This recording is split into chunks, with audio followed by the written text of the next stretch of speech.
Bienvenido nuevamente al curso de JavaScript de Liricoteca.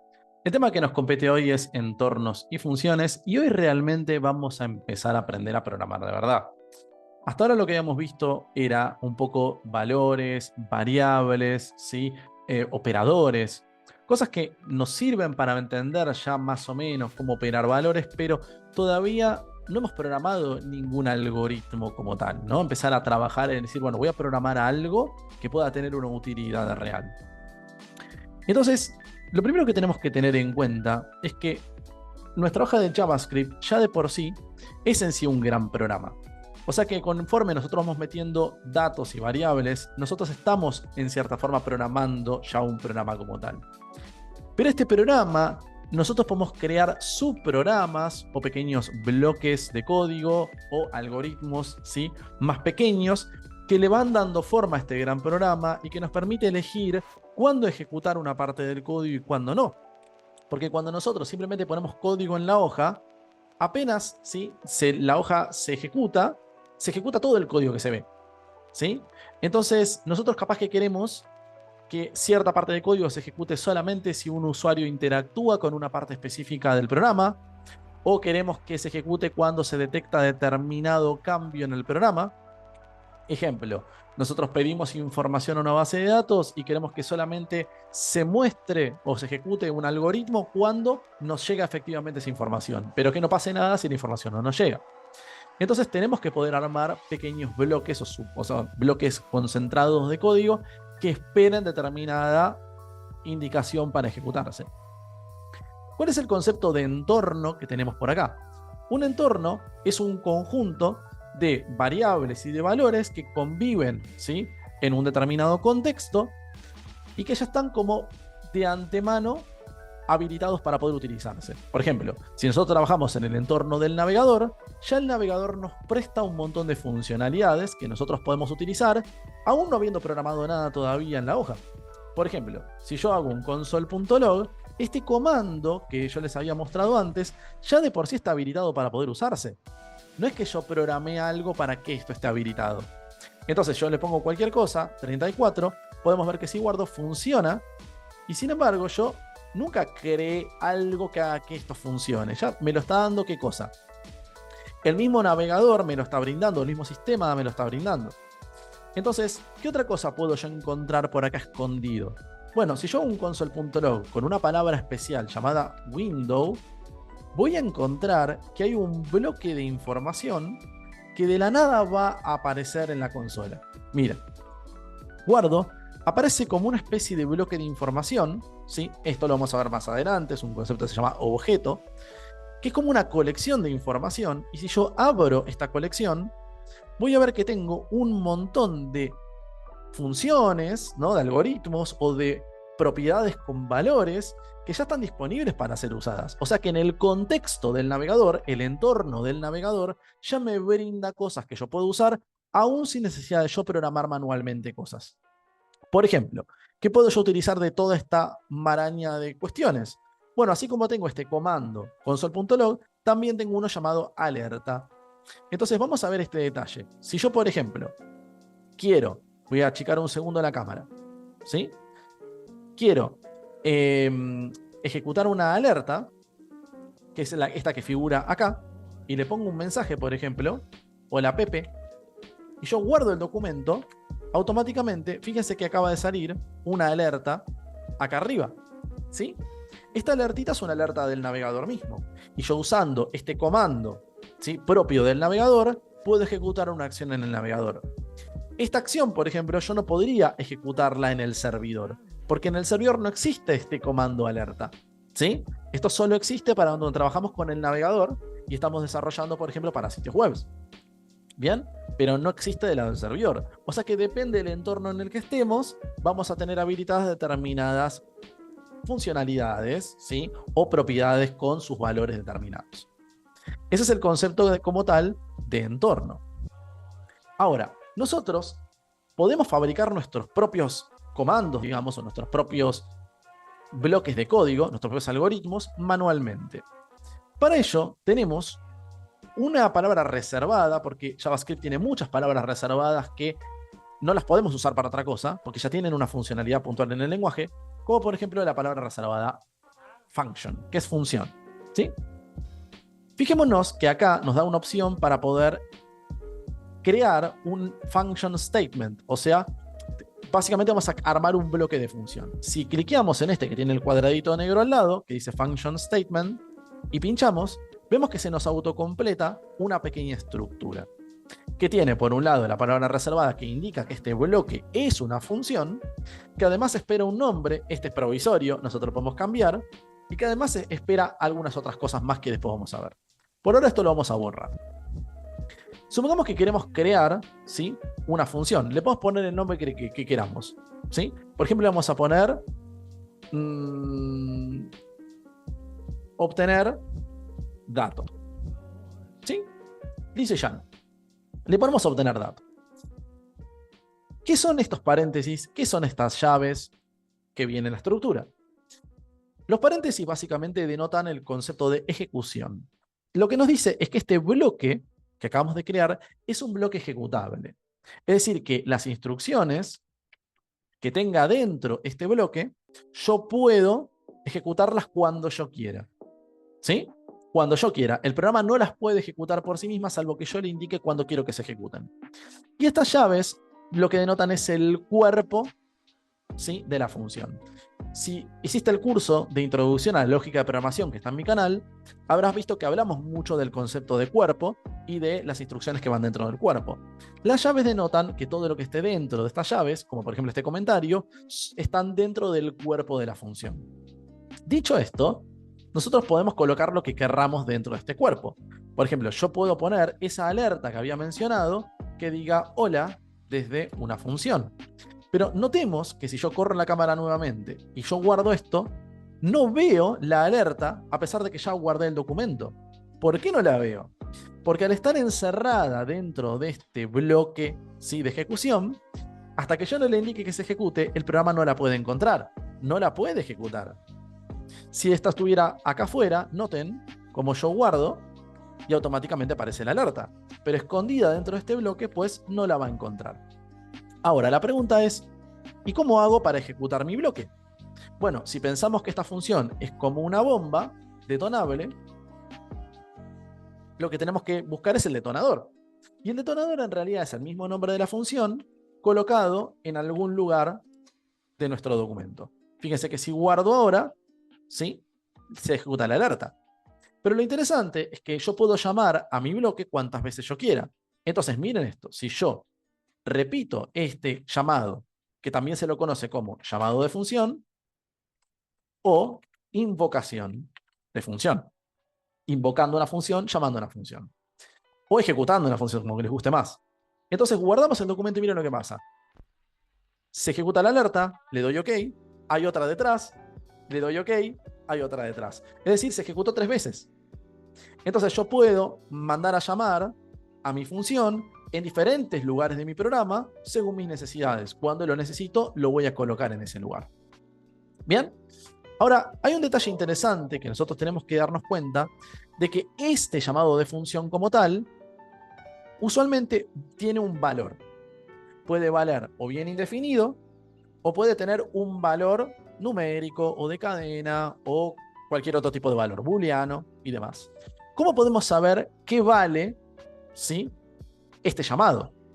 Bueno, notemos que si yo pongo en un console.log esto para poder observar, ¿sí?, qué vale esto en la consola, lo que vamos a notar es que si yo guardo esto, me dice, o sea, tira la alerta y cuando yo le doy OK, me dice indefinido. ¿Por qué dice que tiene valor indefinido?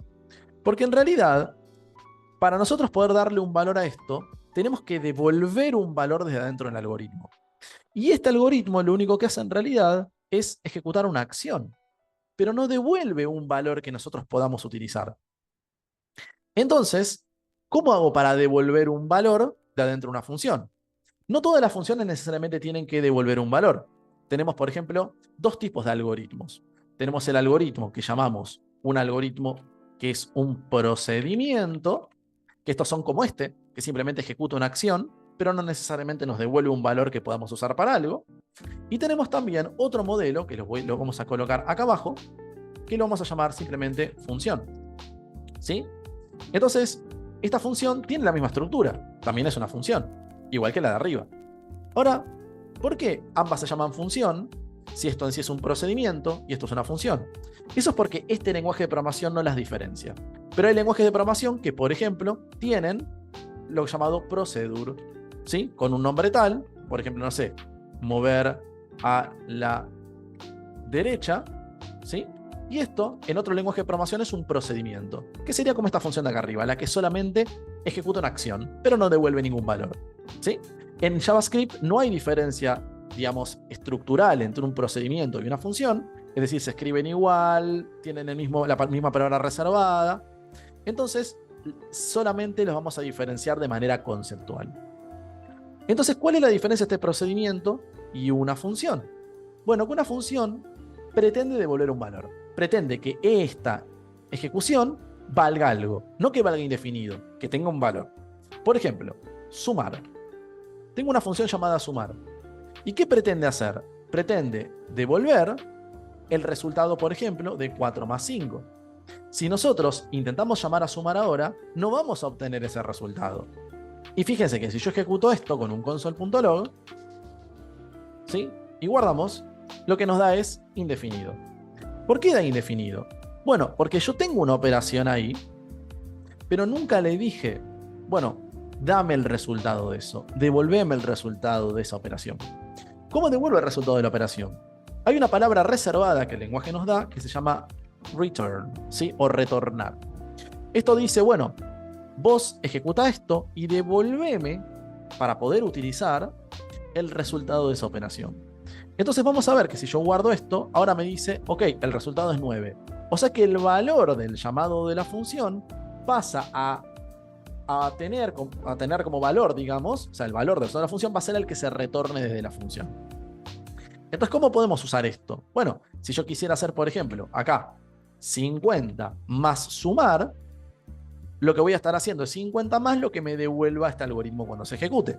Entonces, naturalmente me va a dar 59. 50 más el resultado de la operación del algoritmo. ¿Y qué pasa si yo repito esto? Le digo, bueno, esto más sumar, ¿sí? Para que se me abrió no sé qué cosa.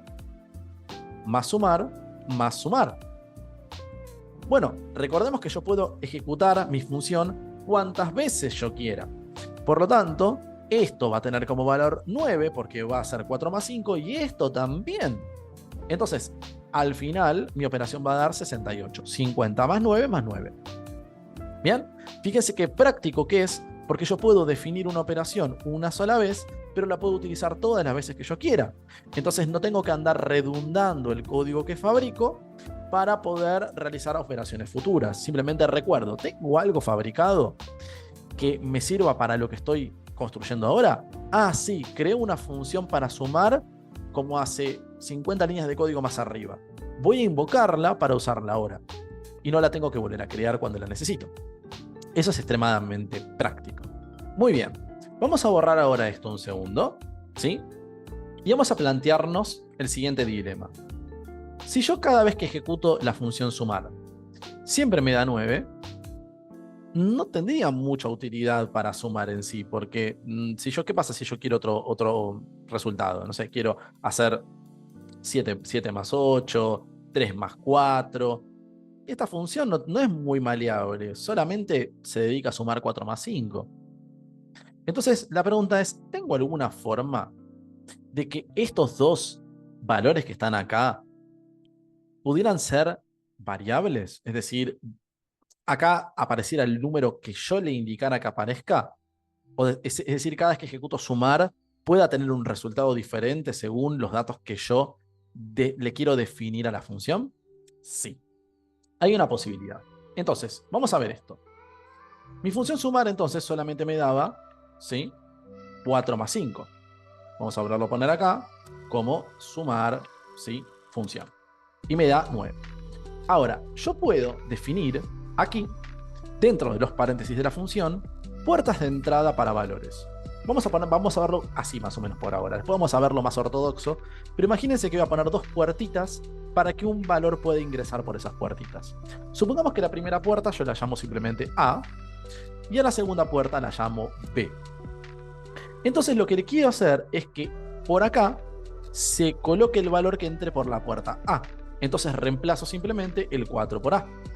Y ahora quiero que aquí se coloque el valor que entre por la puerta B. Entonces le digo simplemente, bueno, B. No sé por qué se me puso eso ahí. Ahora, ¿cómo hago para pasarle valores por estas puertas? Bueno, lo hago a través de, de la invocación a través de sus paréntesis. ¿Cómo? Bueno, esto va a leer siempre de izquierda a derecha y va a ir asignando de izquierda a derecha valores según el orden de las puertas. Entonces, esta puerta está a la izquierda y la otra está a la derecha de esta. Si yo paso, por ejemplo, el valor 4, entra por la puerta izquierda. Si luego le digo coma y meto otro valor, por ejemplo el 5, entra por la puerta derecha, el 5. Si sigo metiendo valores, no van a tener ningún efecto porque no tienen puerta de entrada. Es decir, hay una puerta para 4, que es A, hay una puerta para 5, que es B, pero no hay una puerta C para 6. Entonces el 6 no va a tener ningún efecto, ¿sí? Necesita tener su propia puerta de entrada. Por lo tanto, nos vamos a quedar simplemente con estos dos. Vamos a ver que si guardamos, nos da exactamente el mismo resultado. Porque, ¿qué está diciendo por acá? Lo que nos dice básicamente es, esto entra por acá y se ubica por acá.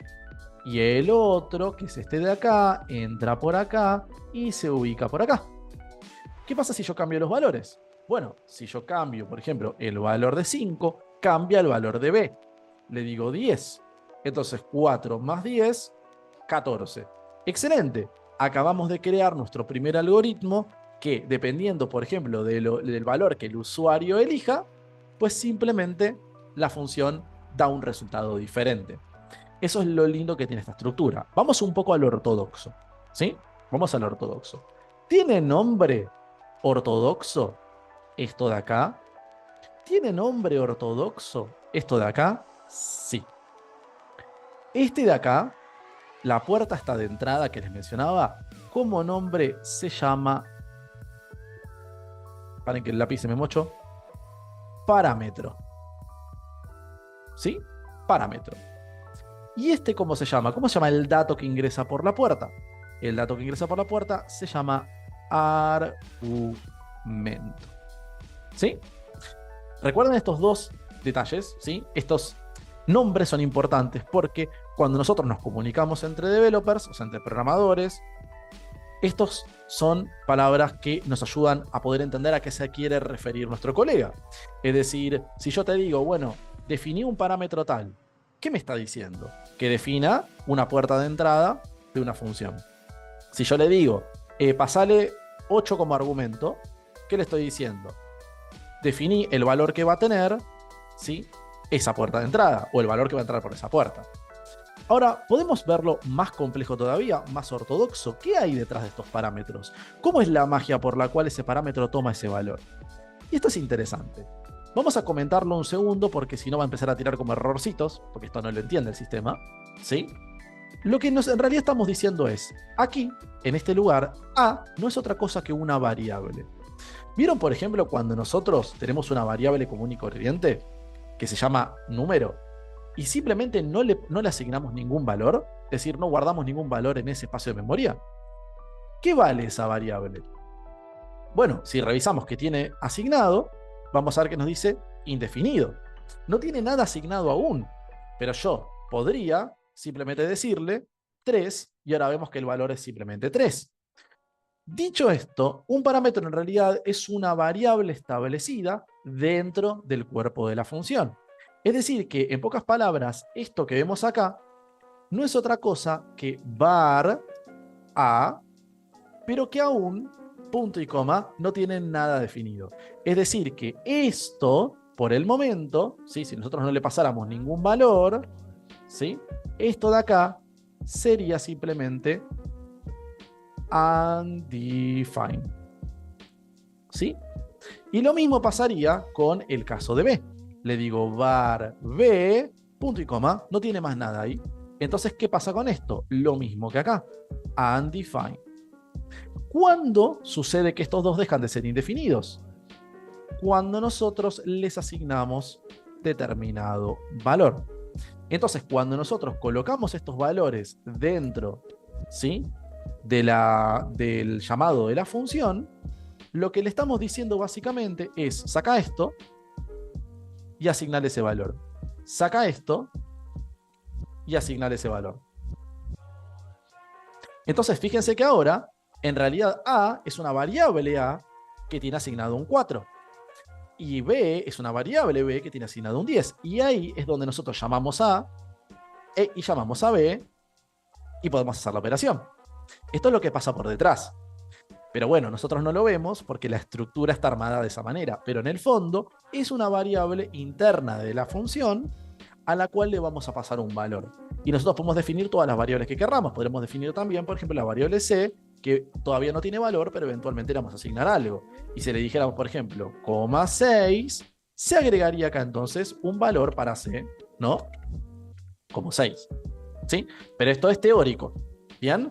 En el fondo nosotros no ponemos este var ni tampoco ponemos acá la asignación. Esto se hace de manera automática. Entonces, ¿cómo nos quedaría esto, ¿sí?, asignado acá? Nos quedaría simplemente así: A, B y C. ¿Bien? Dice ya. Bien, C no lo estábamos usando y tampoco estábamos usando este valor. Devolvemos de vuelta a la función. Entonces, dicho esto, fíjense que nos da 14. Pero ¿qué pasa si nosotros ahora imprimimos de vuelta, pero le cambiamos los valores para A y para B? Por ejemplo, quiero 5 y quiero 7. Bueno, 7 sería, sí, está bien, 12. Ahí. Guardo. Y la segunda impresión tiene un resultado diferente al anterior. ¿Por qué? Porque simplemente cuando yo ejecuté esta función con estos valores, obtengo un retorno distinto. Bien, son dos ejecuciones diferentes. Entonces, recapitulando, en la primera ejecución, 4 entra por A, 10 entra por B, acá quedan 4 y 10 y por lo tanto da 14. En la segunda ejecución, 5 entra por A, 7 entra por B, 5 más 7, simplemente 12. ¿Bien? Entonces ahí tenemos más o menos el concepto básico de funciones. En próximos videos vamos a ir viendo conceptos más complejos de funciones, vamos a ver cosas mucho más intrincadas, pero por el momento creo que nos hicimos una buena idea de lo que es este concepto. Muy bien, vamos ahora con los ejercicios de este video. En los videos anteriores me había tomado la costumbre de dejarles la solución de los ejercicios al final del mismo video, pero en este video en particular vamos a hacer un cambio y les voy a dejar las soluciones al comienzo del próximo video, porque quiero que se sienten a pensar, porque las funciones son muy importantes y no quiero que hagan trampita y no pongan pausa y miren los resultados directamente. Quiero que los practiquen. Entonces, estos ejercicios son bastante simples. El primero es, ¿sí?, devolver la resta entre x e y. Nosotros ya hicimos la suma, así que no es muy distinta a lo que ya hicimos. Devolver el módulo, acá tienen que recordar el concepto de módulo. El perímetro de un cuadrado, si no se acuerdan cómo es el perímetro de un cuadrado, lo investigan. El área de un triángulo, mismo caso, si no se acuerdan cómo es el área de un triángulo, lo investigan. Y por último, debemos obtener el valor de la hipotenusa de un triángulo, ¿sí?, a través del teorema de Pitágoras. Que, si no se acuerdan cómo es el teorema de Pitágoras, también lo van a investigar. Entonces fíjense que justamente lo que quiero que hagan es, primero que piensen y también que investiguen. Por eso no se los voy a dar directo, ¿sí?, el resultado. Lo vamos a ver en el próximo video. Así que, gente, espero que esto les sirva para empezar a practicar el concepto de funciones. Esto se va a poner mucho más complejo conforme avancemos los videos, porque va a haber conceptos más interesantes y además van a haber ejercicios muchísimo más difíciles que estos 5.